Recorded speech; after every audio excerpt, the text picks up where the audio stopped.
it's not real. And when we talk about spiritual connections, I understand what you're saying. I've had spiritual connections.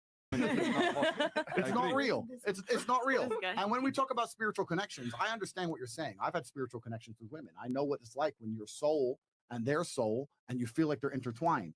And you understand when you can understand each other by looking at each other without saying a word. I understand spiritual connections, but sex is 99% of the time involved. The idea that you're going to say you're out here with deep spiritual connections, dudes who are like your brothers, you've never slept with, and they have no intention of ever sleeping with you, it has nothing to do with how you look.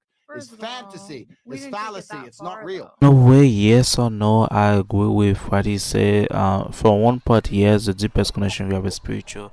That's what the slavery used to do back then, and therefore to keep the slave underneath the authority.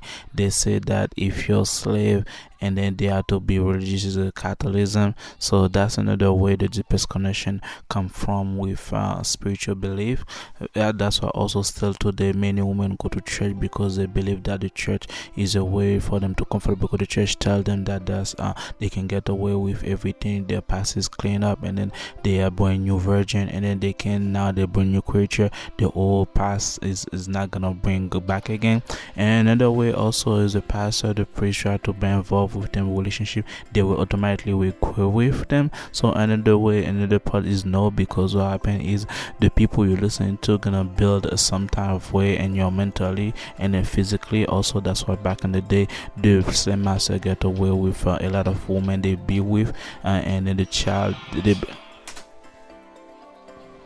with that they bury the child. This usually the kids of the slave, especially if they have the female slave, where the master always lay down with the female slave. So another way, no, that what she said, everything can be spiritual, but another way you can see the consequence in church where many people believe the pastor, and the pastor can have any woman that he's a pimp, and on top of that, woman is okay with that because they see that the spiritual belief in that. So in a form way, yes, I agree with that what she said, the deepest connection. Yeah, you can have a spiritual belief, but at the end of the day, this person that's in the spiritual value, at any point in time, if you decide to be physical, you'll be too weak to say no, and you'll be able to achieve, you'll be able to place that person and achieve his goal, which is actually to lay down with you.